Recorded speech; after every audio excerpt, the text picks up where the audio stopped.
Trump blinks. That was Bloomberg's email subject line. Trump blinks.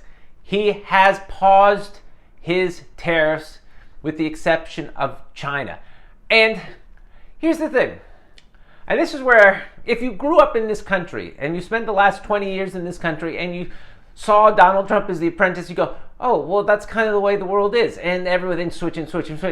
Since I've been with Danish girlfriend, I have realized that there is a better way of doing things. For example, when they decide to do something, they make a study and they come up with a fact-based, rational decision that's best for people concerned. I don't know what's going on with Mr. Trump. He keeps changing his mind. It's like, oh, now you don't even know what to believe. And that's the biggest problem, because his role is kind of like a parent. And if you have a parent who flip-flops back and forth, it causes you a great deal of trouble. Now, I had my parents, they got divorced, and then they married other people.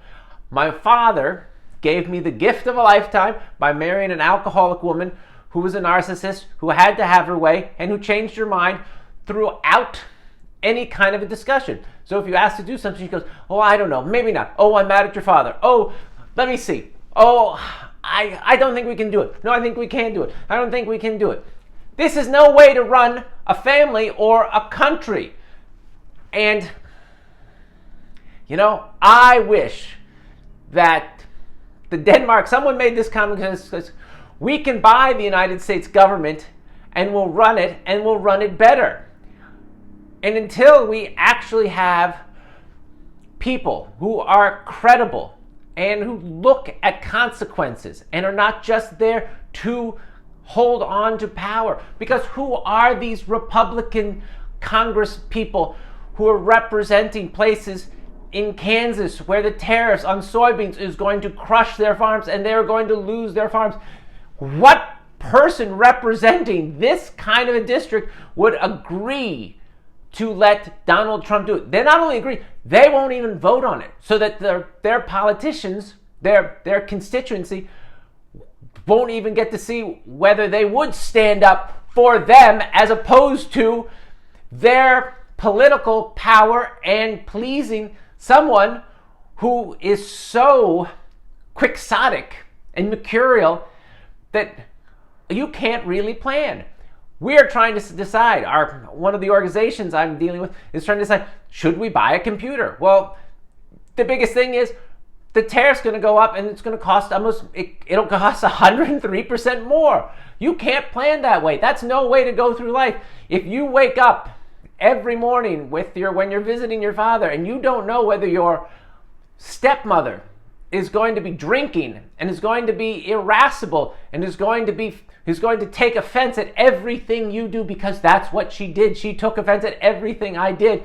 It is no way to go through life and to try to plan something so that you have a good day. This is not even just a good day. I would leave my father and then, I go, okay, well, that's crazy stepmother. But now it's like we've got crazy stepmother running the United States.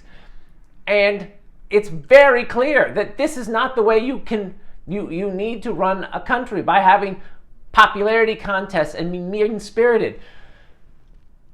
I don't know, Denmark. You're probably looking at us and thinking we're insane. Guess what? I do think this is insane.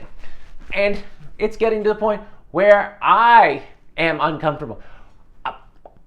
I didn't vote for this insanity, but there's a number of people who have voted for this insanity.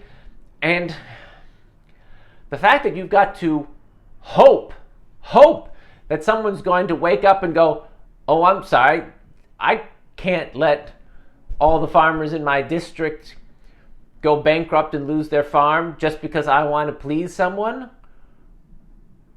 I mean, isn't there a moral hierarchy, a moral responsibility to do the right thing?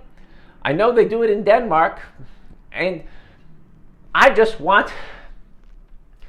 That's one of the craziest parts, because I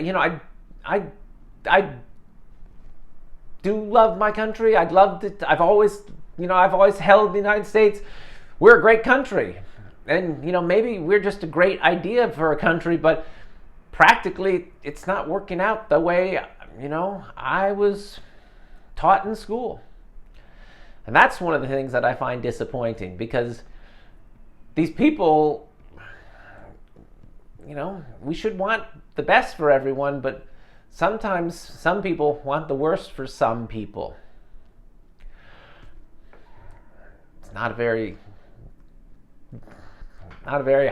upbeat thing to end a video, but that's the way it is. So, thank you kindly.